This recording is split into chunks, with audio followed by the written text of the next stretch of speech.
Chapter 1: The Static Gate. The glow from 3 monitors painted Alex's face in shifting blues and whites. Empty coffee cups stood sentinel beside a keyboard dusty with neglect. Outside, the city hummed its midnight lullaby, but inside apartment 7B, the only sounds were the click-clack of keys and the low drone of computer fans. Alex chased ghosts, the digital remnants of online worlds long dead. Forums whispered of forgotten servers, fragmented code held on decaying hard drives, snapshots of communities vanished into the ether. Tonight, the hunt led down a particularly deep rabbit hole, Aethelgard Online. A forum post, buried 12 years deep on a defunct enthusiast site, mentioned a strange directory path. Not a web address, not a standard server IP. Just a string of characters and commands supposedly linked to a diagnostic port on Aethelgard's final, sputtering server cluster before the official plug pull. Most dismissed it as rumor, a dead end. Alex, fueled by lukewarm coffee and obsessive curiosity, decided to try it. A custom-built command line interface flickered open on the central screen. Alex typed the archaic string, fingers moving with practiced speed. Connect Aethelgard, sys. Core final override shutdown port diag 771. Enter. For a moment, nothing. The cursor blinked, mocking. Alex sighed, reaching for another cold cup. Then a discordant screech erupted from the speakers like a modem handshake filtered through a meat grinder. Lines of text scrolled violently up the screen, too fast to read, a cascade of error messages and corrupted data fragments. System override accepted. Handshake failed. Forcing connection. Welcome. The screen went black. Then slowly an image resolved. It was Aethelgard's old loading screen, the one depicting a heroic knight standing before a gleaming fantasy castle. Except it was wrong. The knight's colors bled into the background. The castle tower seemed to sag, geometry clipping through itself. Static rolled across the image like digital fog. A progress bar shuddered near the bottom, labeled loading. Please wait eternity. It filled with agonizing slowness, accompanied by a low, guttural hum that vibrated through Alex's cheap desk speakers. With a final, deafening crackle, the screen changed. Alex was in. Or rather, Alex's perspective was in. It wasn't full VR, just the standard first-person view of the old game client, somehow functional. The world stuttered into view. Trees, gray and skeletal, clawed at a sky the color of television static. The ground beneath was a patchwork quilt of intended forest floor textures and stark, cyan error messages. Texture map fail. A low polygon rabbit hopped nearby, then vanished mid-stride, only to reappear frozen halfway through a rock. Sound was a broken symphony, wind that cut off abruptly, distorted bird calls that looped into mechanical screeches, and an underlying, pervasive hiss. No character creation screen, no tutorial prompts, just presence. Alex used the standard WASD keys. Movement felt sluggish, unresponsive. The avatar, unseen but implied, seemed to drag itself through the corrupted landscape. A nearby river flowed with something that looked less like water and more like shimmering, liquid code, fragments of text scrolling within its current. Alex guided the unseen avatar forward, deeper into the broken forest. A sense of profound isolation settled in. This wasn't just an empty server, it was a decaying one. A digital corpse experiencing technological rigor mortis. A flicker of movement ahead. Alex stopped. Standing near a crumbling stone wall, partially phased into the structure itself, was a figure. It wore the armor of an Aethelgard town guard, but the textures shifted, flickering between rusted metal, smooth gray polygons, and raw static. Its head was bowed, helmet obscuring any face. It stood utterly still, except for a slight, constant vibration that seemed to shake its entire model. Curiosity warred with a rising unease. Alex edged closer. No reaction. Was it just another graphical glitch, part of the scenery? Alex raised a hand, instinctively pressing the E key, the universal command for interact. The moment the command registered, the world convulsed. The static sky screamed, turning a violent crimson splashed with error symbols. The ground bucked, textures swirling into a nauseating vortex. The ambient hiss intensified into a roar pierced by 1,000 overlapping voices whispering fragments of nonsense, old chat logs, item descriptions, error codes. 50 gold pieces, critical hit, player disconnected, null reference exception, for the king, cannot find path. Why? Why? Why? The figure by the wall snapped its head up. The helmet's visor was empty, just a void of pure, consuming black. It didn't move towards Alex, but a sound emanated from it, a low, weeping moan synthesized from corrupted audio files. None, pass, none, left, why, return. Its voice glitched, syllables repeating, stretching, breaking apart. Alex stumbled backward, fingers fumbling for keys that seemed suddenly alien. Escape. Log out. The interface was unresponsive. The screen flickered violently. Then directly ahead, reality fractured. Pixels coalesced, swirling like angry hornets. Geometry tore and reformed. From the storm of broken data stepped a figure, tall and imposing. He wore the brilliant, gleaming plate armor depicted on the corrupted loading screen, Sir Kaelan the Steadfast. But the gleam was fractured, the light reflecting at impossible angles. His face, visible beneath the helm's open visor, was rigid doll-like, yet his eyes burned with an unnerving, artificial intensity. They locked onto Alex's viewpoint. He raised a gauntleted hand, not in greeting but in command. His voice boomed, unnaturally clear amidst the digital chaos, yet underscored by a subtle, grinding static. You have returned. Each word was deliberate heavy. The cycle demands service, the code demands penance. He took a step forward, the ground beneath his sabatons flickering between grass and raw code. A task awaits, returned one, a sacred duty. Retrieve the unsent packet from the weeping server rack. Fail and join the forgotten data. Accept. A dialogue box slammed into view, obscuring most of the screen. Corrupted Aethelgardian script framed two options, both pulsing with crimson light. I accept duty. I accept oblivion. There was no close button, no decline.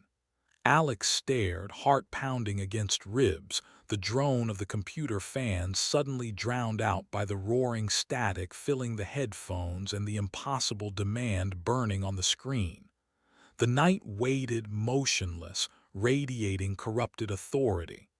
The weeping guard by the wall continued its synthesized lament.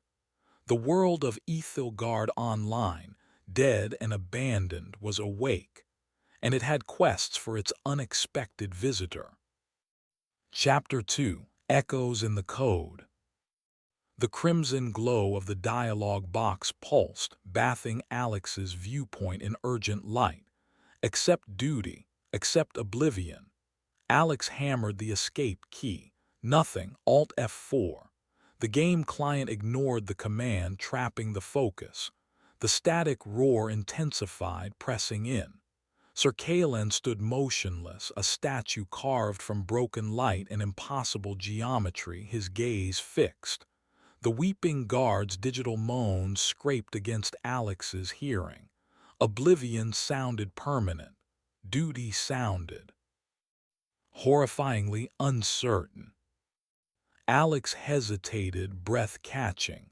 With a tremor, the unseen avatar's hand must have moved the mouse. The cursor hovered over accept duty. Click. The dialogue box vanished instantly. The crimson tint flooding the sky receded slightly, returning to its oppressive static gray. Sir Kalen lowered his hand.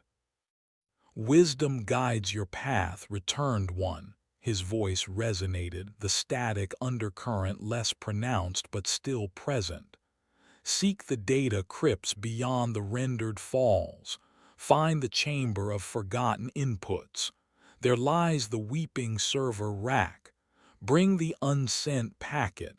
The collective awaits." He offered no map, no waypoint, just glitched landmarks in a world that defied stable cartography. Before Alex could even process the cryptic instructions, Sir Kalen's model flickered violently. His textures dissolved into a spray of multicolored pixels that hung in the air for a second, then collapsed inward, vanishing with a sharp pop like a vacuum seal breaking. He was simply gone. The intense pressure lessened, but the pervasive wrongness remained. The weeping town guard continued its mournful loop by the wall, oblivious or uncaring. Has. None. Why? Alex turned away from the guard, forcing the avatar to move. The sluggishness persisted, like wadding through digital treacle. Where were the rendered falls? The data crypts? Alex pushed through skeletal trees, their bark flickering between wood grain and lines of garbled code. Small anomalies darted at the edge of perception, rabbits phasing through rocks, birds flying backward, patches of ground momentarily displaying sky textures. The forest floor sloped downward. Ahead, the soundscape shifted. The constant hiss remained, but beneath it grew a low rumble, punctuated by sharp digital clicks and pops. Alex crested a small rise and stopped. Below lay a valley choked with mist, thicker and more opaque than atmospheric fog. It swirled with internal light, shifting colors, sickly greens, electric blues, error message reds. And from the cliff face opposite plunged a waterfall, not of water but of pure, cascading static. Pixels rained down in a torrent, hitting a pool below that churned with chaotic energy. The rendered falls. It was horrifyingly literal. Navigating the slope proved treacherous. Patches of ground lacked collision data. The avatar's foot would plunge momentarily into the void beneath the world before snapping back. Small, insect-like creatures swarmed near the static mist, the pixel swarms 17. They buzzed angrily, clouds of individual, brightly colored squares that darted towards Alex. One swarm hit the avatar's unseen arm. The viewpoint stuttered, the corner of the screen dissolving into a rainbow smear for a few seconds before reforming. Alex swatted instinctively, though there was no attack animation, just the avatar model jerking slightly. The swarm dispersed, only to coalesce again nearby. Alex scrambled down the slope, trying to avoid them. Near the base of the falls, the air crackled. The rumbling intensified. Stone archways, half buried in the glitched terrain, marked an entrance. Above one, etched in flickering runes that shifted between Aethelgardian script and raw hexadecimal code, were the words, Data Crypts Zone Unstable, Entry DENIED. Denied, yet open. Alex hesitated at the threshold. The air flowing from the crypts felt colder, if digital air could possess temperature. It carried a new sound, a low, rhythmic chanting, distorted and layered, like the harmonious cacophony, but distant, echoing from deep within. It scraped at the edges of sanity. Remembering Sir Kaelin's command, Alex forced the avatar forward under the archway. The transition was jarring. The sky vanished, replaced by a low ceiling of rough-hewn rock, textures glitching between stone and metallic server casings. Dim light emanated from pulsing veins of corrupted data running along the walls like luminous mold. The air hummed with latent energy. The path led downward, a winding tunnel littered with debris, broken weapon models, discarded armor pieces half merged with the floor, shimmering pools of viscous, dark liquid that resembled spilled ink but reflected error messages. Occasionally, Alex passed alcoves. Some were empty. Others contained inert NPC models, slumped against walls, grayed out and lifeless like the ones the innkeeper of trapped souls 10 might collect. Were these other trapped players? Or just more broken parts of the machine? There was no way to tell. Deeper within, the chanting grew louder, more discordant. It seemed to pull at the avatar, a physical drag towards its source. Then movement ahead, not an NPC, not a standard monster model. It scuttled out from behind a pile of discarded code junk. A render spider 12.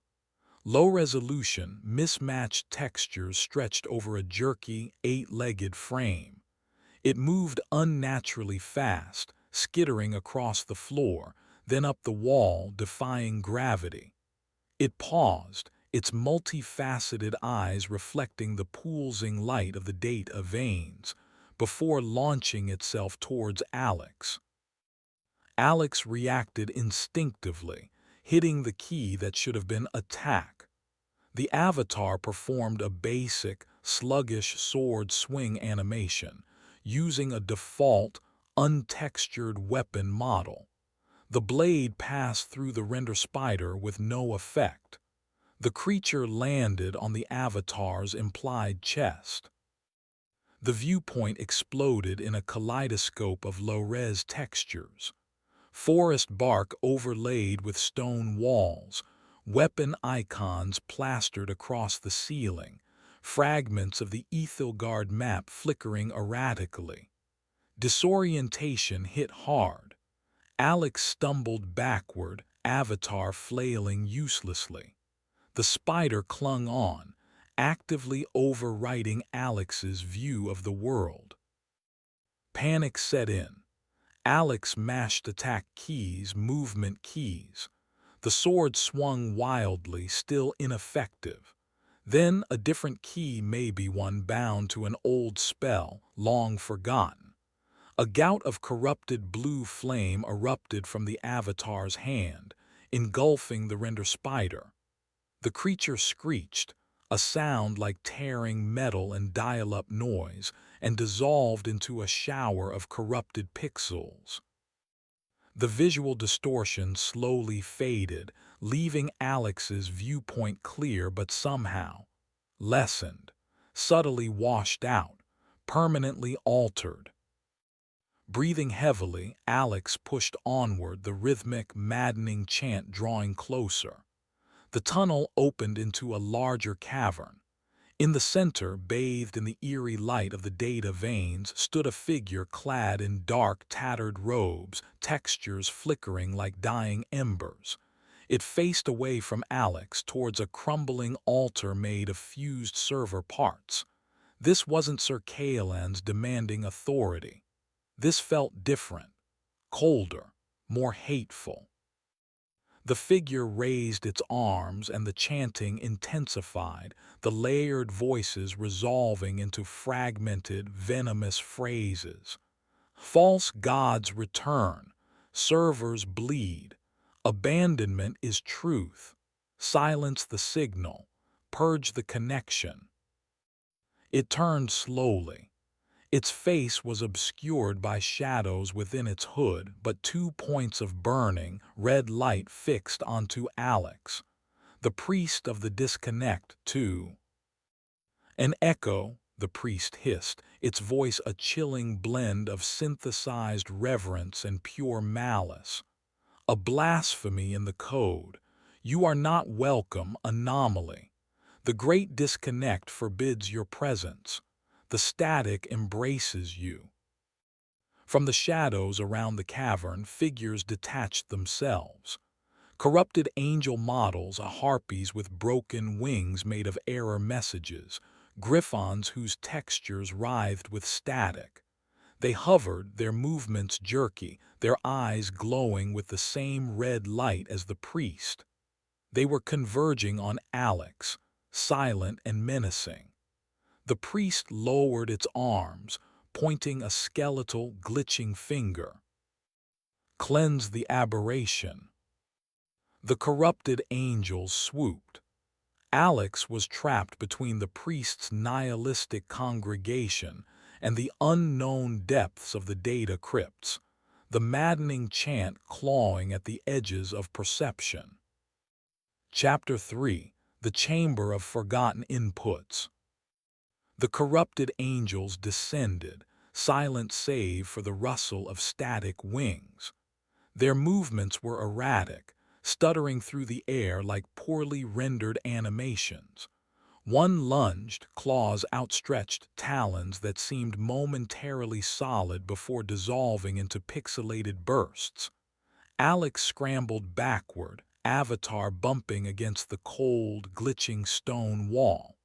The basic sword materialized again, a useless gray shape. Alex swung wildly. The blade connected with the first angel. Instead of damage, the impact triggered a cascade of error messages across Alex's view. Collision logic fault, damage calculation error, entity state uncertain. The angel recoiled slightly, its model flickering violently, then resumed its attack unaffected. The priest watched from the altar, hooded head tilted, radiating cold amusement. Resistance is error, he hissed, the sound barely audible above the swirling chant and the static rush of the angel's wings. The system corrects. Another angel swooped low, its beak snapping, a sound like cracking plastic mixed with a modem screech. Alex dodged, the avatar stumbling over unseen debris on the cavern floor. A third angel dove from above. Alex sidestepped, pressing against a section of the wall covered in pulsing data veins. A jolt ran through the viewpoint, accompanied by a flash of intense blue light and a high-pitched whine. The nearest angel shrieked, its model distorting, textures scrambling before it abruptly froze midair, then shattered into a million dissipating pixels like fragile glass. Contact with the data veins. Alex looked at the pulsing lines on the wall, then back at the remaining angels who now hesitated slightly, circling warily. The priest's red eyes narrowed within his hood. Impurity touches the core code. Unacceptable. He raised his hands again. The chanting intensified, the very air seeming to vibrate. The remaining angels shrieked in unison and charged, faster this time, less hesitant. Alex didn't wait. Lunging towards the wall, Alex deliberately slammed the avatar's hand against another pulsating data vein. Another jolt, another flash of blue. This time, the effect radiated outwards. The closest angel dissolved instantly. The second stuttered, its model flickering rapidly between harpy, static, and random geometric shapes, before collapsing to the floor in a pile of inert, corrupted data. The priest recoiled, shielding his face as if from physical light. "Heretic, you channel the broken stream. You are unmaking." He lowered his hands, the chanting faltering for a moment. He took a step back towards the crumbling server altar. This was the chance. Alex ignored the priest's curses and ran deeper into the crypts, away from the accusing red eyes and the static-filled chamber. The tunnel twisted, plunging further downward. The sound of the priest's distorted fury faded, replaced again by the low hum of the crypts and the distant, pervasive hiss. The architecture grew stranger here. Walls seemed less like rock and more like fused circuit boards, laced with fiber-optic cables that glowed with faint, erratic light. Patches of the floor were missing entirely, revealing glimpses of a chaotic void below, filled with tumbling lines of code. Alex navigated carefully, sticking close to the walls. A low growl echoed from ahead, not mechanical, not synthesized. It was deep, guttural, and carried a chilling absence of sound around it. Alex slowed, peering into the gloom. From the shadows detached a shape, vaguely canine, but its form was unstable, seeming to absorb the dim light. Its texture was pure, flickering black static, a nullhound 11. It moved with unsettling silence, paws making no sound on the corrupted floor. Its head turned, fixing empty sockets on Alex's position. It opened its mouth, and a burst of harsh white noise erupted, flooding Alex's audio feed. The UI flickered, health and status bars momentarily dissolving into illegible symbols. The hound sprang forward, impossibly fast. Alex reacted on pure reflex, hitting the key for the corrupted fire spell used earlier. The blue flame hit the nullhound mid-leap. The creature yelped, a sound swallowed by static, and recoiled, its black form flickering wildly. It didn't dissipate like the angels, but seemed diminished, less solid. It hesitated, then faded back into the deeper shadows, growling, fading into the background hum. The temporary UI scrambling subsided, leaving Alex's ears ringing with phantom static. Shaken, Alex continued onward. The tunnel widened again, revealing a massive chamber unlike the others. This wasn't rock or circuit board. It looked like the inside of a colossal, ancient server room, but decayed and corrupted beyond recognition. Towering racks lined the walls, constructed from fused metal and bone-like material, wires like desiccated veins snaking between them. Many racks were dark, empty, or showed screens filled with flickering error symbols. Strange fungal growths pulsed with faint bioluminescence on rusted panels. And in the center of the chamber, illuminated by flickering emergency lights and the glow from countless error screens, stood a colossal structure. It was a tangled mess of server blades, cooling pipes, thick cables, and corrupted hardware, fused together into a vaguely altar-like shape. Water, or some viscous, date-infused liquid, dripped constantly from ruptured pipes high above, splashing onto the structure and running down its sides in weeping rivulets.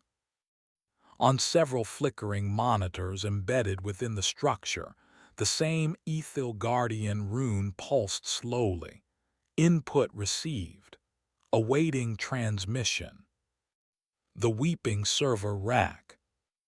Alex approached cautiously. The air here felt heavy, thick with the weight of unprocessed data and digital decay. The low hum was louder, accompanied by the constant drip, drip, drip of the liquid. A faint, almost inaudible whimper seemed to emanate from the rack itself, a sound of overloaded circuits and dying processes. Where was the unsent packet? Alex scanned the monstrous structure. Countless ports, slots, and access panels dotted its surface, most damaged or displaying error warnings.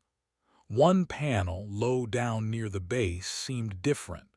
It was cleaner, less corroded, and a small indicator light beside it blinked a steady, insistent green, unlike the angry reds and yellows elsewhere. Alex reached towards it, the avatar's hand hovering over the panel. Interaction required getting close, touching the machine god's corrupted heart. As Alex's viewpoint moved nearer, a flicker of movement registered at the edge of the screen. Standing silently beside one of the towering racks, partially obscured by shadows and dripping cables, was another figure. It wore familiar player gear, slightly mismatched armor pieces, a common sword model strapped to its back, but it stood unnaturally still. Its movements, when it shifted slightly, were too smooth, too precise for a player controlled by WASD keys. Its face was turned away, but Alex could see the default hairstyle, the generic features of a starting avatar. Except the eyes. They weren't empty sockets or burning red lights. They were blank white spheres devoid of pupils, radiating a cold, dead luminescence. An avatar husk, 24. It hadn't noticed Alex yet. It seemed. Preoccupied, its blank gaze fixed on the weeping server rack. But it was directly between Alex and the potential location of the unsent packet, and it felt infinitely more dangerous than the glitchy angels or the static hound. Chapter 4: The Husk at the Core. The avatar husk stood unnervingly still, a statue carved from abandoned player data. Its blank white eyes seemed to stare through the weeping server rack, fixed on something unseen within its corrupted heart. Alex froze, viewpoint locked onto the silent figure. Every instinct screamed danger, a different kind of threat than the predictable loops of the NPCs or the primal glitches of the fauna. This felt like encountering a reflection in a broken mirror, familiar yet terrifyingly wrong. Alex needed that panel. Stealth seemed the only option. Crouching, though the avatar likely had no specific crouch animation, Alex guided the viewpoint slowly, hugging the base of a towering, dead server rack. The constant drip of viscous liquid from above splattered near Alex's unseen feet, each drop echoing slightly too loud in the heavy silence. The husk didn't react. Its attention remained utterly focused on the central structure. Edging closer, Alex kept the bulk of the weeping server rack between the avatar and the husk. The green blinking light on the access panel pulsed rhythmically, a beacon in the gloom. Just a few more steps. The low hum of the chamber seemed to intensify, vibrating through the floor. Alex reached the panel. It was smooth, cool to the touch, a tactile sensation implied rather than truly experienced. No obvious handle or button. Alex pressed E again, the universal interaction command. A low click echoed from the panel. It slid open silently, revealing a small cavity within the rack. Inside, nestled on a bed of tangled fiber optics, pulsed a shard of crystalline data. It glowed with a soft, internal blue light, shifting and swirling like captured nebulas. Fragments of text, barely legible, scrolled within its depths. Miss you. Sorry. Connection lost. Final save failed. Love. Raw, fragmented emotion solidified into code. The unsent packet. As Alex's viewpoint focused on the packet, the husk moved. It didn't turn its head first. Its entire body rotated with impossible smoothness, instantly facing Alex. The white eyes fixed onto Alex's position.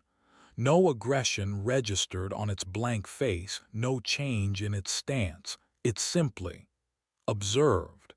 Then it raised its hand, the one holding the generic sword. Alex's avatar hand reached into the cavity, closing around the crystalline packet.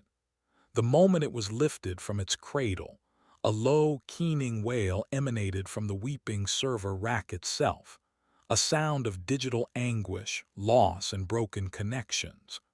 Red emergency lights flared to life across the chamber, bathing everything in a blood-red wash. Alarms blared, discordant and overlapping. System integrity COMPROMISCD. Unauthorized data removal DETCTED.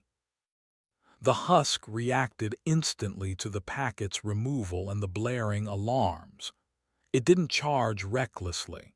It advanced with measured, deliberate steps, sword held ready in a perfect textbook guard stance. Its movements were fluid, efficient, lacking any wasted motion or human hesitation. It was analyzing, processing, executing. Alex backed away, clutching the pulsing packet, now an item icon visible in a corner of the UI. The husk flowed forward, closing the distance. Alex triggered the corrupted fire spell. A stream of blue flame erupted. The husk moved, with speed and precision that defied the game's sluggish player controls. It sidestepped the flame, the edge of the fire licking harmlessly past its shoulder. Simultaneously, it lunged forward, sword flashing in the red emergency light. Alex barely registered the attack animation before the impact shuddered through the viewpoint. A chunk of the health bar vanished. Critical hit. Armor PENETRATD. This wasn't a glitchy NPC. This was different. It used player tactics, perfectly executed. Alex stumbled back, trying to create distance. The husk pressed the advantage, its sword a blur, forcing Alex into a desperate defense using the sluggish default block animation. Sparks flew, visual effects rendered perfectly amidst the surrounding decay. Alex needed an edge, something unpredictable. Ducking under another impossibly fast sword stroke, Alex risked another blast of corrupted fire, aiming low. The husk sidestepped again, but the edge of the flame caught its leg. Its model flickered, textures momentarily dissolving into static, and it faltered for a fraction of a second. Alex seized the opening not to attack but to run. Turning, Alex pushed the avatar towards the tunnel entrance, away from the weeping server rack and its silent, deadly guardian. The alarms shrieked, the red lights pulsed, the packet in the inventory throbbed with a cold, sorrowful energy. Footsteps echoed close behind, measured, relentless. The husk was pursuing, its pathfinding flawless, its speed matching Alex's despite the avatar's desperate sprint. Alex risked a glance back. The husk was gaining, sword still ready, white eyes fixed forward, an avatar of cold, logical pursuit. Reaching the tunnel entrance, Alex plunged back into the darkness, leaving the red-lit chaos of the central chamber behind. The alarms softened slightly with distance, but the sound of the husk's footsteps remained, unnervingly close.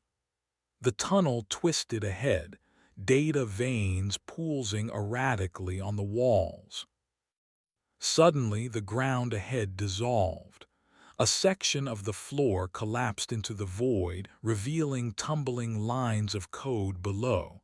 A dead end. Alex skidded to a halt inches from the edge. Trapped. The footsteps grew louder. The husk emerged from the tunnel entrance behind Alex, silhouetted against the red glow from the chamber. It paused, sword held low, analyzing the situation. Then it began to advance slowly, deliberately cornering its prey against the abyss of unwritten code. Its blank, white eyes seemed to bore into Alex, devoid of malice, yet promising absolute deletion. Chapter 5: Resonance Cascade. The void yawned before Alex, a chasm of tumbling code fragments where the floor should have been. Behind, the avatar husk advanced, its steps unnervingly silent on the corrupted stone, its white eyes promising efficient deletion. Trapped. The red emergency lights pulsed rhythmically, painting the scene in stark flashes of crimson and shadow. The alarms wailed, a symphony of digital distress. Alex backed away from the husk, steps halting just shy of the precipice. The packet in the UI throbbed, a cold weight against the avatar's implied existence. The husk raised its sword slightly, preparing for a final, decisive strike. Its movements remained fluid, economical, utterly devoid of human tells. Desperation sparked an idea. The data veins.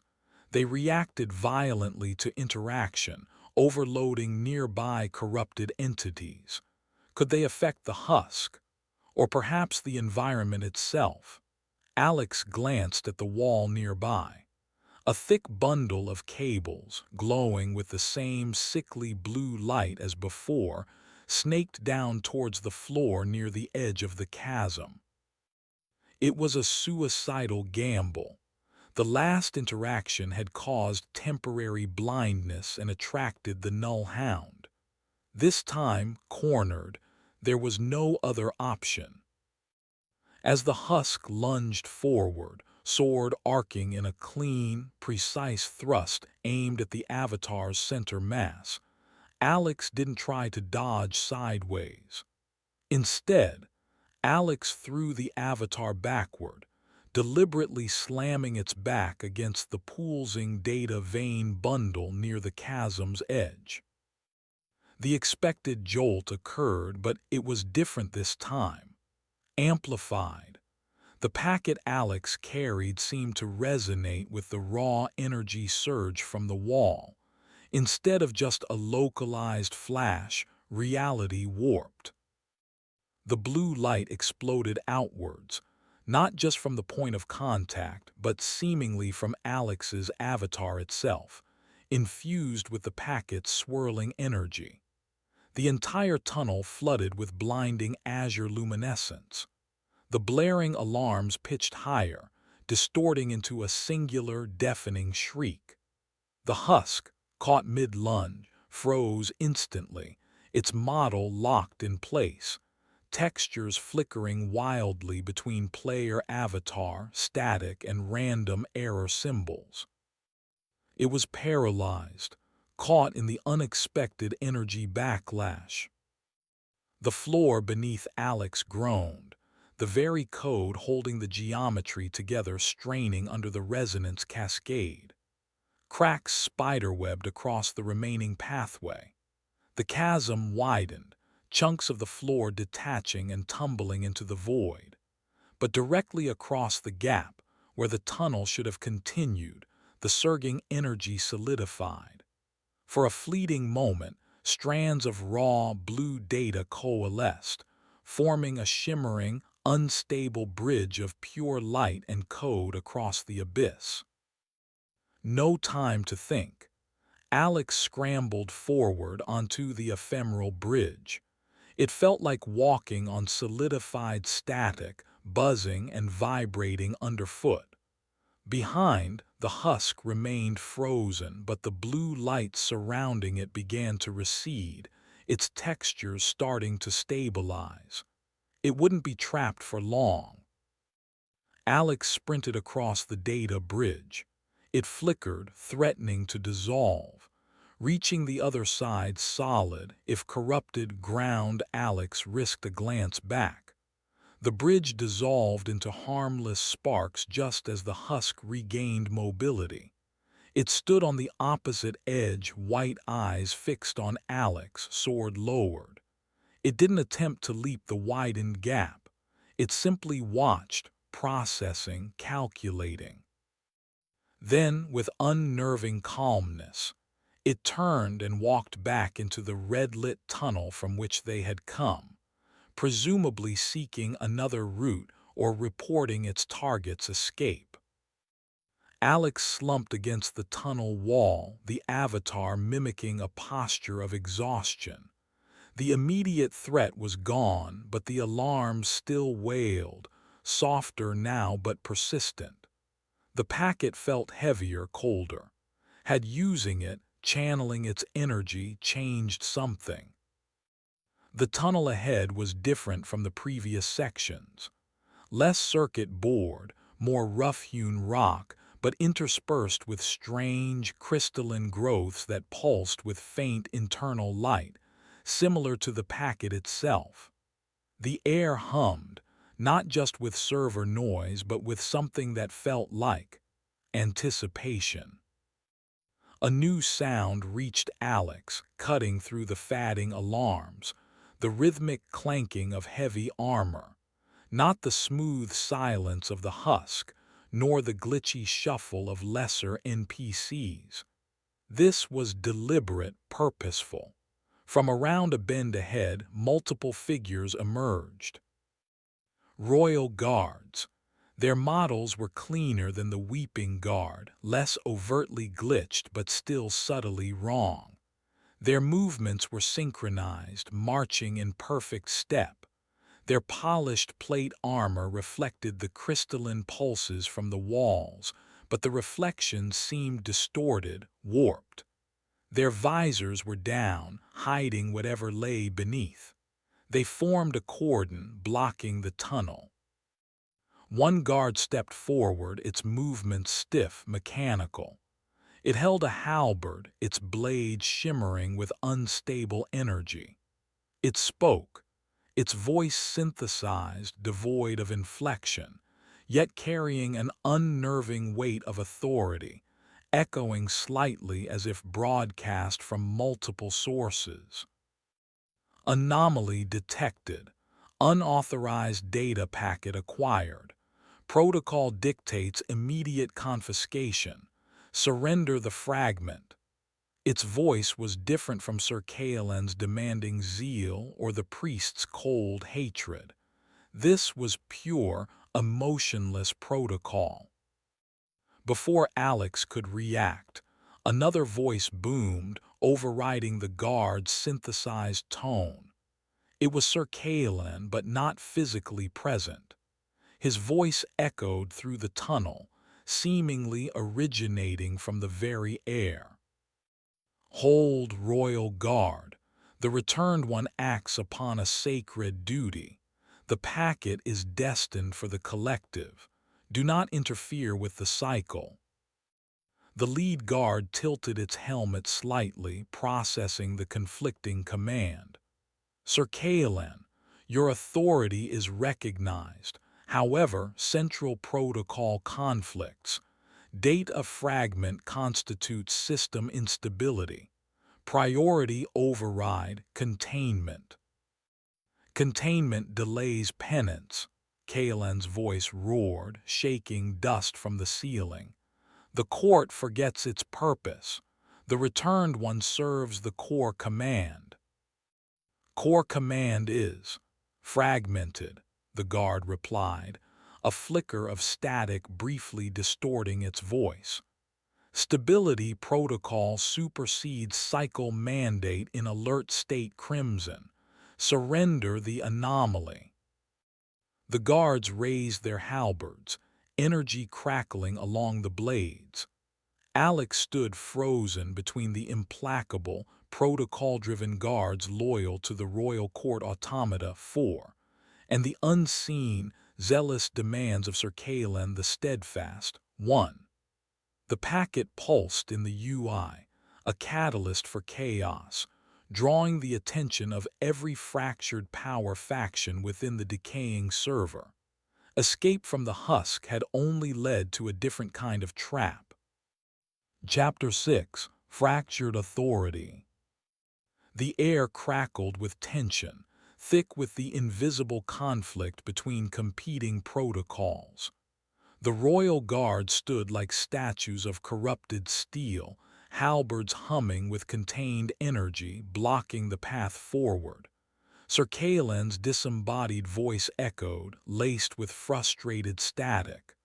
Protocol override, Kaelan Prime. Stand down, Guard Unit 7. Allow passage. The lead guard remained motionless for a beat, processing. Negative, Sir Kaelan. Priority alert Crimson active. Central protocol dictates containment. Conflicting directives detected. Escalating query to Royal Court Automata. A series of complex clicking sounds emanated from the guard, like an old hard drive seeking data. The court slumbers in its broken loops, Kaelan roared, the force of his voice causing the crystalline growths on the walls to vibrate visibly. The cycle must proceed. The penance is paramount. As Kaelan's voice hit a peak, the guard nearest the wall flinched. Its armor flickered violently, briefly overlaid with Sir Kaelan's gleaming textures before snapping back to the dull steel of the royal guard. It took an involuntary step back, halberd wavering.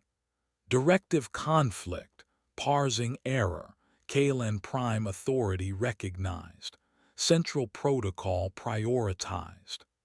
The guard seemed caught in a logic loop, its synthesized voice stuttering.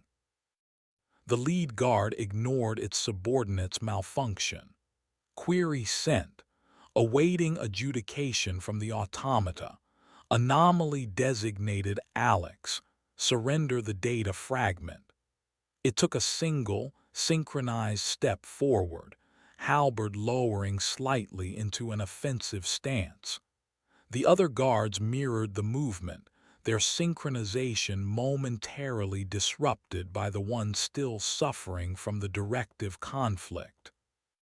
Alex watched, caught in the crossfire of a digital civil war. Running back meant facing the husk, which was undoubtedly seeking another path. Forward meant confronting the implacable guards. The packet in the UI pulsed, a cold weight. The crystals on the walls resonated with Kaelan's shouts, glowing brighter with each outburst. Could that resonance be amplified? Alex remembered the blue energy surge when touching the data vein while holding the packet. These crystals seemed linked, somehow, to the packet's energy. Kaelan's voice boomed again. Unit 7, execute override, stand down. The conflicted guard shuddered violently, its halberd clattering against the stone floor as its arms spasmed. Error, error, cannot comply, logic conflict. Now, while they were distracted, Alex focused on the largest crystalline cluster on the wall to the left, near the conflicted guard. Taking a deep breath the avatar didn't need, Alex reached out, pressing the avatar's hand against the cool, vibrating surface of the crystal, consciously trying to channel the packet's latent energy, just like at the chasm. The effect was immediate but different from before. No explosive blue light. Instead, the crystal flared with intense white luminescence. A high-frequency tone, painfully loud, erupted from the crystal, cutting through the guard's synthesized voices and Kaelan's roar. The tone resonated with the other crystals lining the tunnel, creating a cascade of piercing sound and blinding white light. The royal guards reacted instantly. Their synchronized movements shattered. They flinched, raising gauntleted hands to their helmeted heads as if assaulted by the sound. Their models flickered erratically. The lead guard staggered back, halberd lowering. Sensory overload, audio input corrupted, visual spectrum saturated.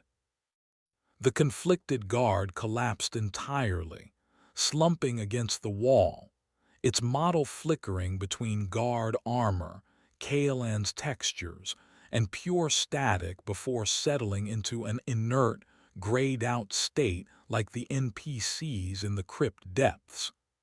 Deactivated or crashed by the sensory overload and logic conflict. Kaelan's voice cut out abruptly, silenced by the overwhelming frequency. The tunnel pulsed with white light and shrieking sound. This was the chance. Alex didn't hesitate. Darting forward, Alex slipped past the disoriented lead guard, who was still grappling with sensory corruption.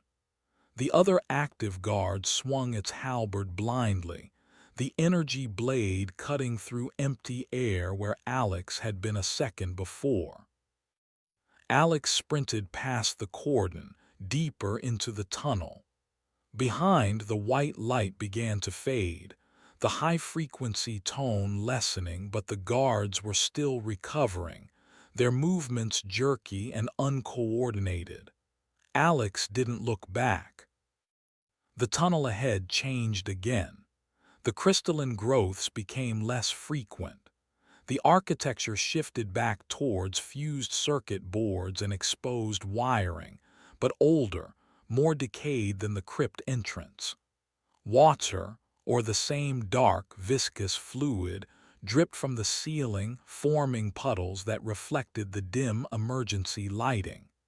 The air grew heavier, carrying the scent of ozone and burnt electronics. A low, guttural chanting started to echo from ahead. Not the layered complexity of the priest's harmonious cacophony, but something more primal, more broken. It sounded like a single voice, repeating a corrupted fragment of a single Aethelgardian prayer, over and over, the pitch shifting randomly, interspersed with bursts of static. Alex slowed, cautiously approaching a bend in the corroded tunnel. Peeking around the corner revealed a small, circular chamber. In the center, hunched over a makeshift altar constructed from scavenged monitors and broken server parts, was another NPC. This one resembled a low-level Aethelgard mage, clad in simple robes, but its textures were horribly corrupted, smeared and stretched across its model. Parts of its body seemed to phase in and out of existence. It rocked back and forth, performing the repetitive, broken chant.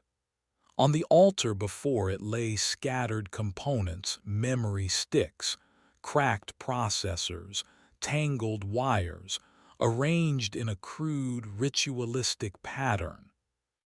Suddenly the chanting stopped. The hunched figure froze. Then very slowly it began to turn its head. Its face was a horrifying mess of glitched polygons and mismatched textures. One eye socket was empty. The other contained a flickering red light, similar to the priest's but dimmer, weaker. It fixed that single red eye on Alex.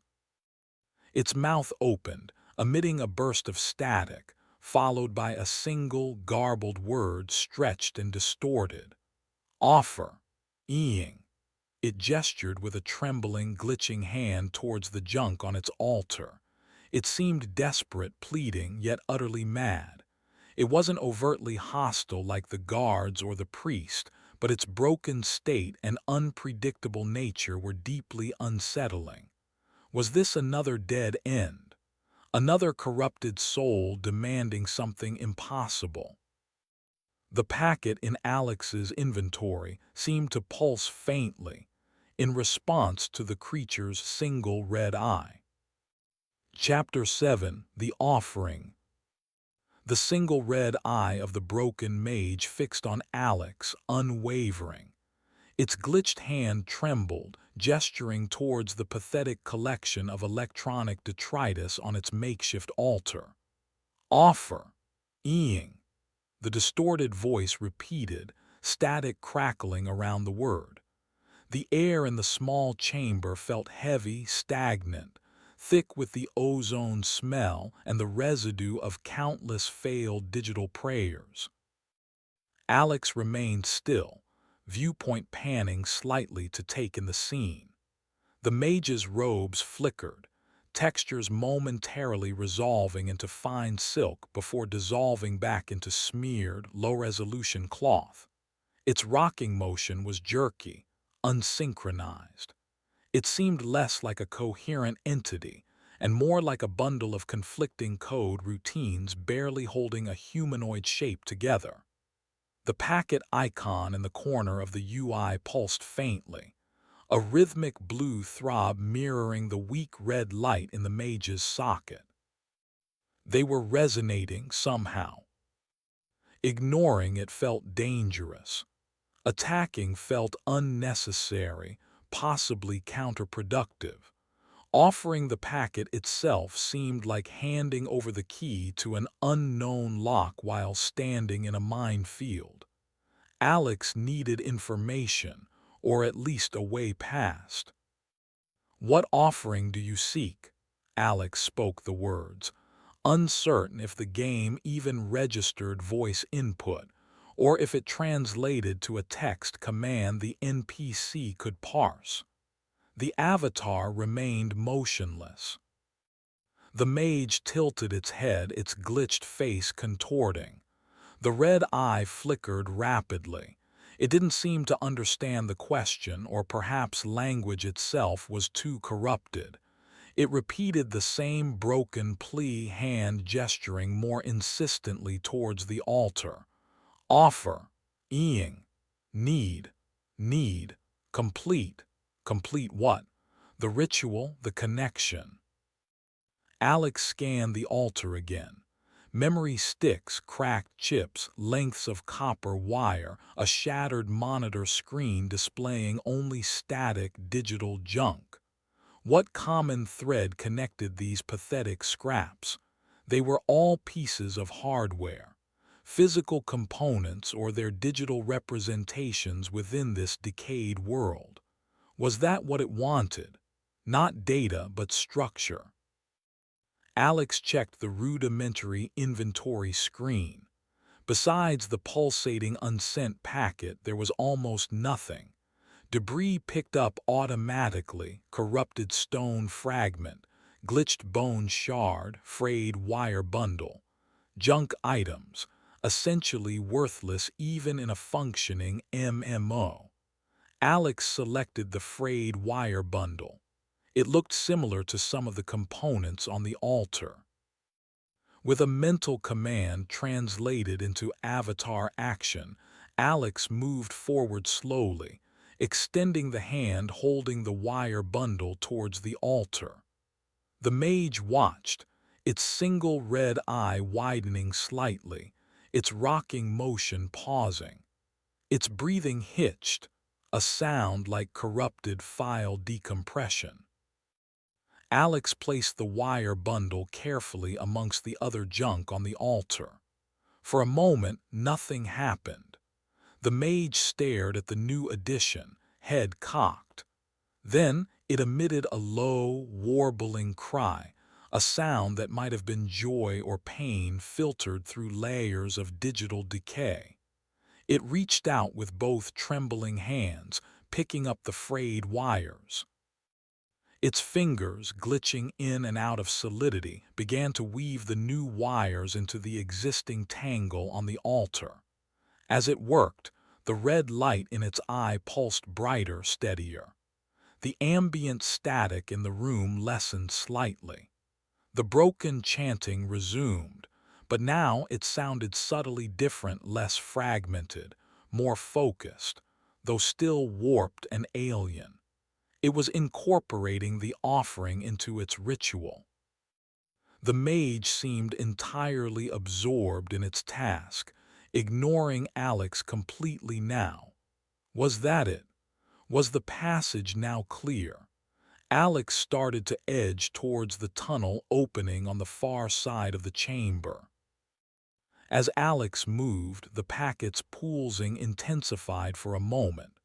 The text scrolling within its crystalline structure became clearer, sharper. Cannot reconnect. Firewall rejects. Loop detected. Mother Eye, save state corrupt. Prayer unanswered. The packet wasn't just data, it was a failed attempt at communication, a final message, a digital prayer that never reached its destination, trapped when the servers died. And this mage, its ritual, it wasn't praying to anything. It was acting like a broken receiver, endlessly trying to complete failed connections, trying to piece together shattered messages from the digital ghosts left behind, using junk components as makeshift antennae. It was drawn to the packet because it represented the ultimate unsent message, the loudest unanswered prayer in this entire decaying system. Alex reached the far tunnel opening. Looking back, the mage continued its work, oblivious, weaving the frayed wires into its pathetic monument to broken communication.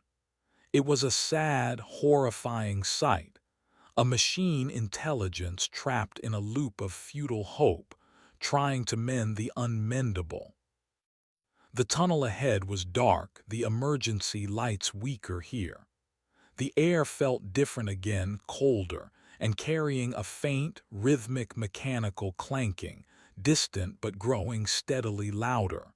Not the march of guards, nor the pursuit of the husk.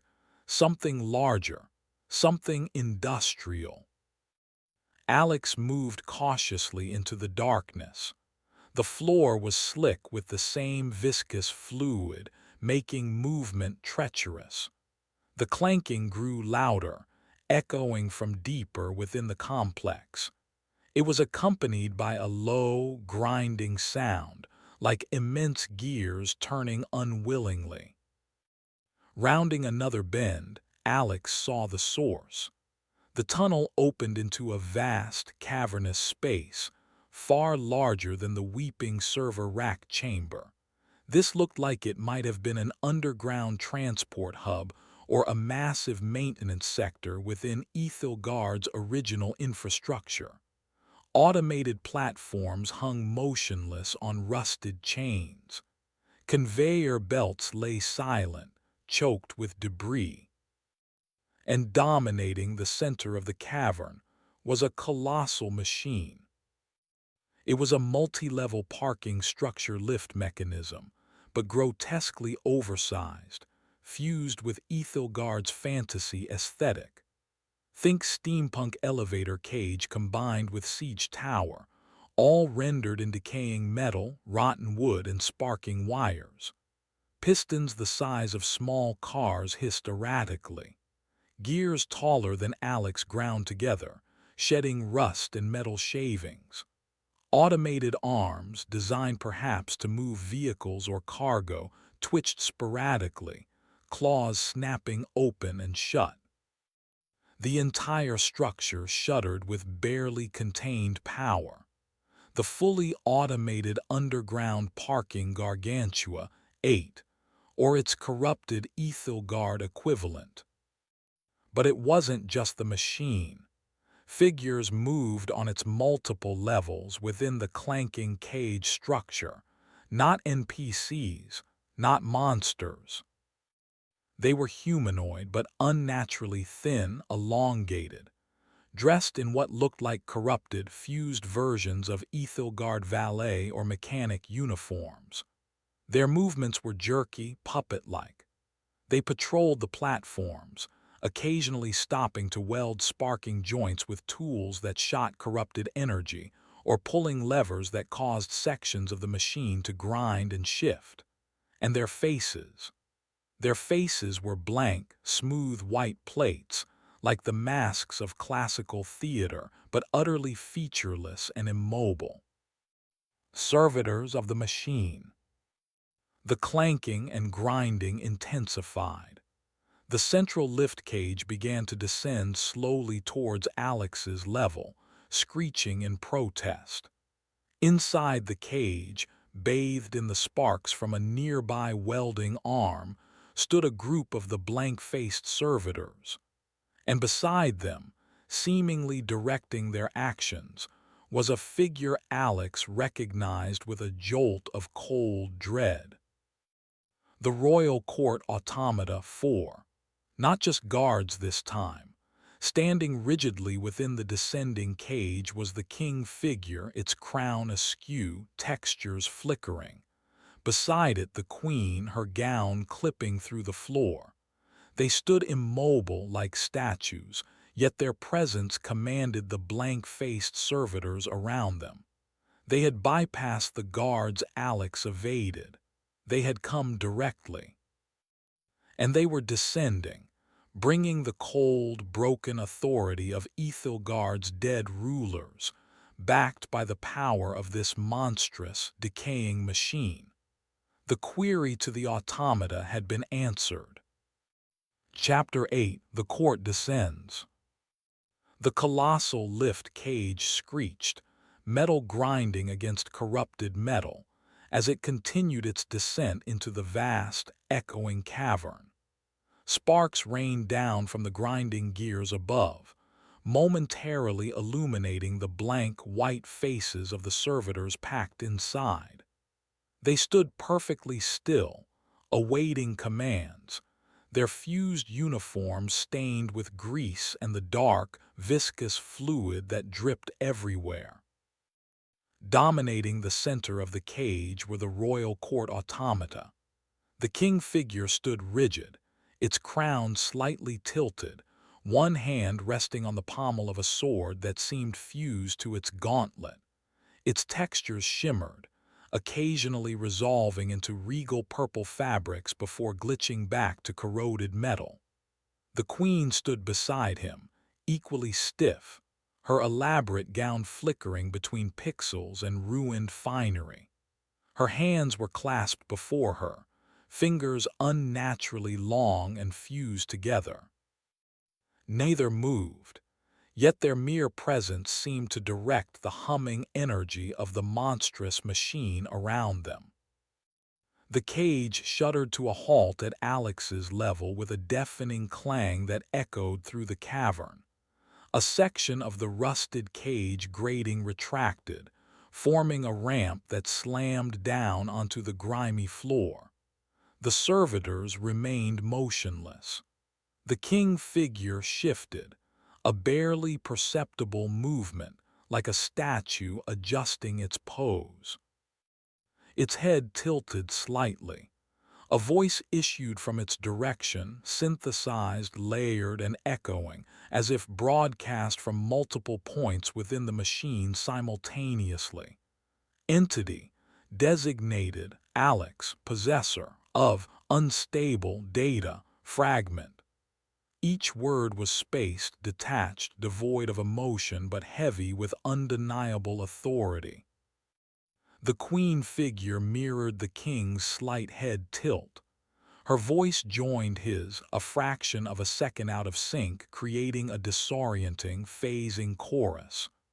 Core, command, requires, system, stability, the fragment disrupts, order, surrender it. Now. There was no negotiation in their tone, no room for argument. It was the cold, hard logic of a corrupted operating system trying to quarantine a perceived threat.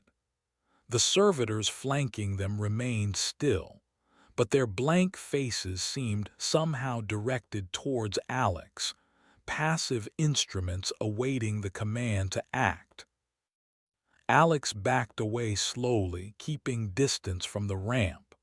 The cavern stretched out, filled with the looming shapes of silent machinery, platforms, and conveyor belts. Escape routes were unclear. The sheer scale of the place was disorienting. The rhythmic clanking and grinding of the lift mechanism continued, a constant, oppressive soundtrack. Fragment causes, resonance, cascade, unpredictable outcomes, the king's voice stated. Protocol demands isolation, compliance is mandatory. As the king spoke, one of the large automated arms attached to the central lift structure high above twitched.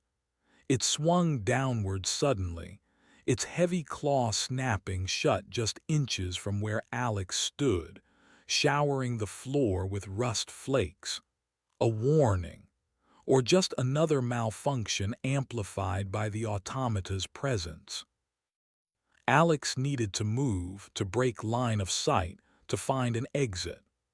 Spotting a gap between a massive, silent piston and a stalled conveyor belt system, Alex darted sideways, moving deeper into the cavern's industrial clutter. Noncompliance, detected, the Queen's phased voice echoed. Initiate containment procedure 7. Immediately, several of the blank-faced servitors stepped off the ramp, their movements jerky but purposeful. They didn't run. They advanced at a synchronized, steady pace, fanning out to cut off potential escape routes. Simultaneously, the machine around them roared to life. Conveyor belts shuddered, then began moving, carrying loads of corrupted junk and debris, obstacles or potential cover. Steam hissed from ruptured pipes near the ceiling, obscuring vision. Electrical arcs snapped between exposed conduits on the walls. The huge piston Alex had hidden behind began to move, slowly retracting into its housing with immense force, threatening to crush anything caught beside it. The environment itself had become hostile, orchestrated by the automata's cold command. Alex scrambled away from the crushing piston, dodging a swinging chain hook lowered from an overhead gantry. A servitor appeared from behind a stack of corroded barrels, its blank face impassive, hands reaching out. Alex swerved, using a moving conveyor belt loaded with junk metal as temporary cover, jumping onto it, then leaping off the other side as the servitor tried to follow. The packet pulsed in the UI, a frantic rhythm now. It reacted to the machine's chaotic energy, to the automata's commands. The resonance. Could it be controlled, focused? Alex looked towards the control console for the descending lift cage, a panel integrated into the cavern wall near where the ramp had lowered, covered in buttons, levers, and screens displaying mostly static or error messages. It was near the automata and the remaining servitors. Risky. Another automated arm swung low, attempting to block Alex's path. Ducking beneath it, Alex sprinted towards the control panel. A servitor intercepted, grabbing Alex's avatar arm. The grip felt like cold metal clamps. Alex reacted instantly, triggering the corrupted fire spell directly onto the servitor. The blue flame enveloped the blank-faced automaton. It didn't recoil or scream. Its fused uniform simply melted and fused further, its model distorting, stretching before it slumped, immobile, still clutching Alex's arm. Alex wrenched the avatar free, the servitor collapsing into a heap of slagged textures. Reaching the control panel, Alex slammed the avatar's free hand onto the largest, most central console screen, simultaneously focusing on the packet, pushing its energy outwards, trying to overload this specific point, the nexus controlling the lift and perhaps more. The effect was immediate and catastrophic. The console screen exploded in a shower of sparks and warped pixels. The packet flared with blinding intensity, not blue this time, but chaotic rainbow static. The resonance didn't just flow, it tore through the machine's systems. The lift cage containing the automata jerked violently. Lights flickered and died throughout the cavern. The rhythmic clanking dissolved into a chaotic symphony of grinding gears, snapping cables, and shearing metal. The automated arms swung wildly, uncontrolled. The massive pistons fired erratically. The entire gargantuan structure seemed to be tearing itself apart. System overload, cascade failure, protocol abort. The king's and queen's voices shrieked in unison, distorted, filled with digital panic for the first time. The lift cage tilted precariously, threatening to plummet down its shaft. Servitors lost their footing, tumbling from the ramp or being struck by flailing machinery. A massive gear high above fractured, teeth shearing off and raining down like deadly metal hail. A section of overhead gantry buckled, tearing free from the wall. It swung downwards, trailing sparks and cables, directly towards Alex and the overloading control panel. Alex threw the avatar back just as the gantry smashed into the console and the wall section beside it. Metal screamed, rock shattered. The impact threw Alex clear, tumbling across the grimy floor. When Alex's viewpoint stabilized, the way back towards the lift cage was blocked by a mountain of tangled wreckage, sparking wires, and collapsing machinery. The automata were trapped on the other side, their synthesized curses lost amidst the cacophony of the dying machine. But the destruction had also torn open a new path. Where the gantry had ripped away from the wall, it revealed a dark, narrow opening, a maintenance tunnel previously hidden. It was an escape. Alex scrambled towards it, debris raining down. The entire cavern groaned, threatening imminent collapse. Reaching the opening, Alex hesitated for only a second before plunging into the unknown darkness, leaving the chaos of the self-destructing machine and the fractured authority of the royal court behind, unsure if this new path led to freedom or merely a deeper layer of Aethelgard's corrupted heart. Chapter 9: Core Collapse. The maintenance tunnel was narrow, claustrophobic. Unlike the game world textures overlaying previous areas, here the illusion felt thin. Sections of the wall showed bare, flickering lines of raw code scrolling beneath corroded metal panels. The air hummed with a deeper, more fundamental thrum, the sound of the server's dying heart, unfiltered by game audio engines. The floor was grated metal in places, offering terrifying glimpses into the void below, not filled with tumbling code this time, but with banks of dark, silent server racks stretching into infinity. The packet pulsed insistently in Alex's UI, its blue light reflecting off the damp, metallic surfaces. Its rhythm seemed to match the deep thrum of the server core. It felt like nearing a destination, not one chosen, but one dictated by the fragment of trapped data Alex carried. The tunnel sloped gently upwards. Light, stark white and flickering erratically, spilled from ahead. Alex emerged cautiously from the tunnel onto a wide, circular platform suspended in an immense, spherical chamber. This was it, the core room. Below the platform, visible through the central grating, pulsed a colossal sphere of pure, white energy, crisscrossed with black lines of corrupted code like cracks in porcelain. Tendrils of this energy snaked upwards, connecting to conduits lining the chamber walls. This was the heart of Aethelgard Online, the central processing unit, the source of power and consciousness for the entire Ghost server, now unstable and bleeding energy. The air vibrated with power.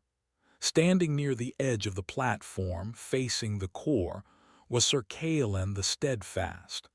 Not a disembodied voice this time, but his physical, glitched manifestation, armor gleaming unnervingly under the core's harsh light. He turned as Alex emerged, his rigid face showing something akin to reverence. "The core," Kaelan breathed, his voice filled with static-laced awe. "The source, the destination, the packet. It yearns to complete the cycle. Give it to me, returned one. Offer it to the core. Fulfill the penance. Restore the command." He extended a gauntleted hand, palm open. Before Alex could react, another figure materialized on the opposite side of the platform, coalescing from shadows and static near another tunnel entrance. The priest of the disconnect, robes tattered, red eyes burning with cold fury. "Blasphemy!" the priest shrieked, his voice cutting through Kaelan's awe. "The core must be silenced, the connection severed. That fragment prolongs the agony. It must be purged. Give it to me, anomaly. Let me erase the final error." He raised a hand, crackling with dark energy, ready to snatch or destroy the packet. As the two NPCs faced off, their opposing ideologies crackling like static between them, a third figure stepped silently onto the platform from the same tunnel Alex had used. The avatar Husk. Its blank white eyes swept across the scene. Kaelan, the priest; Alex, the pulsing core. Its expressionless face gave nothing away, but its hand tightened on its sword hilt. It represented the third option, assimilation, oblivion within the machine. It waited, a predator sensing the final confrontation. Three demands, three potential, horrifying fates for the packet and likely for Alex. Kaelan wanted to feed the packet to the core, reinforcing the broken cycle. The priest wanted to destroy it, achieving his nihilistic disconnection. The Husk. The Husk seemed drawn to the conflict, perhaps seeing Alex, the holder of the disruptive packet, as the ultimate anomaly to be absorbed and integrated. Alex looked at the packet icon, then at the pulsing core below. The fragmented messages scrolled within the packet: cannot reconnect, firewall rejects, prayer unanswered. It wasn't about penance or purging. It was about a failed connection, a message that never arrived. Could it be sent now, not fed to the core as Kaelin wanted, but released at it, completing the circuit, not reinforcing the loop? It was an insane gamble, twisting the logic of the corrupted world against itself. Kaelin took a step towards Alex, hand outstretched. The cycle demands. The priest lunged from the other side, dark energy coalescing. Oblivion awaits. Simultaneously, the husk moved, sword flashing, aiming not for the NPCs but directly for Alex, the source of the instability. No time. Alex reacted, not engaging any of them directly. Sprinting towards the edge of the platform overlooking the white core, Alex didn't throw the packet. Holding onto it, Alex focused all intent, all desperation into one action, channeling the packet's resonant energy, not into an attack, not into defense, but into a single, focused beam aimed directly at the pulsing heart of the server below, releasing the message, answering the prayer. The packet flared blindingly bright in Alex's hand. A beam of pure, concentrated blue energy, laced with the scrolling text of the unsent message, lanced downwards, striking the white core. For a moment, absolute silence. The core's pulsing stopped. The humming ceased. Kaelin froze mid-step. The priest's dark energy dissipated. The husk's sword halted inches from Alex's avatar. Then the core responded. It didn't explode. It contracted violently, sucking in energy, the black lines of corruption vanishing. Then it pulsed outwards, not with white light, but with the soft, melancholic blue of the packet's energy, washing over the entire chamber. The fragmented message within the packet scrolled across the core's surface, huge, clear, visible for all. Miss you. Sorry. Connection lost. Final save failed. Love.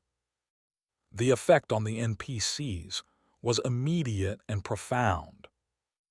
Sir Kaelin stared at the message engulfing the core, his rigid face contorting. The programmed zealotry warred with the raw emotion displayed. The message, he stammered, static crackling. Not penance, just loss. His armor flickered violently. The cycle's imperative shattered against the simple human grief encoded in the packet. He lowered his hand, his entire purpose seemingly dissolving. The priest of the disconnect recoiled as if struck. The blue light washed over him and he shrieked, not in pain but in existential horror. No connection, feeling, impurity, silence it. The wave of resolved emotion was antithetical to his dogma of disconnection. His form flickered, unable to reconcile the core's acceptance of the message. He dissolved into black static and vanished, purged by the very connection he denied. The avatar husk reacted differently. As the blue light washed over it, its blank white eyes flickered. For a split second, a flicker of recognition, of pained memory, seemed to cross its features. It lowered its sword, its fluid movements becoming hesitant, almost human. It looked down at its own hands, then back at Alex, then at the core displaying the message. The cold logic driving it seemed fractured by the wave of pure, resolved data. It took a step back, then another, before turning and silently walking back into the tunnel, abandoning the confrontation, its purpose uncertain. The core pulsed gently, bathing the chamber in soft blue light. The packet in Alex's hand dissolved, its energy fully transferred, its message finally delivered. The server hummed, not with the previous strained energy, but with a low, steady, almost peaceful thrum. The immediate threats were gone. But the system was still fundamentally broken. The core was stable now, but the world built upon it remained a patchwork of decay and glitches, and Alex was still trapped. Suddenly the platform shuddered. The blue light from the core intensified, then pulsed erratically. Red warning symbols flashed across Alex's UI. Core stability critical. System integrity failing. Shutdown imminent. Delivering the message hadn't saved Aethelgard. It had merely given it a moment of peace before the inevitable end. The final act of connection had overloaded the dying system. The chamber began to break apart. Sections of the wall plating peeled away, revealing the void. Conduits sparked and exploded. The platform tilted violently. Kaelan, lost in his broken faith, simply stood watching the core, making no move to escape as the structure crumbled around him. Alex scrambled back towards the maintenance tunnel, the only potential way out. The entrance flickered, threatening to collapse. Reaching it, Alex risked one last look back. The core pulsed a final, brilliant blue, bathing Sir Kaelan in light as the platform disintegrated beneath him, both plunging into the energy below. Alex turned and ran, deeper into the flickering tunnel as the core room collapsed behind, the roar of its destruction echoing through the server's fundamental architecture. The tunnel ahead distorted, code unraveling. The screen flickered, static washing across the view. Then, darkness. A single message appeared in stark white text on the black screen. Connection lost.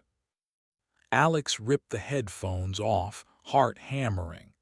The apartment was silent, save for the low hum of the computer. The monitor displayed only the command line interface from before, the cursor blinking innocently. No trace of Aethelgard, no sign of the hours spent within its decaying reality.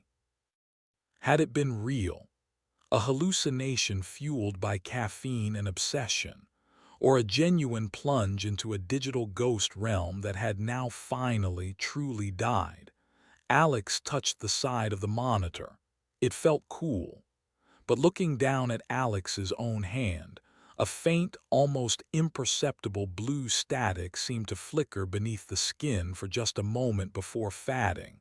A remnant, an echo, or just tired eyes playing tricks in the pre-dawn gloom. The connection was lost, but the experience, the horror, felt chillingly permanent. Aethelgard was gone, but a fragment of its static might linger forever. The end.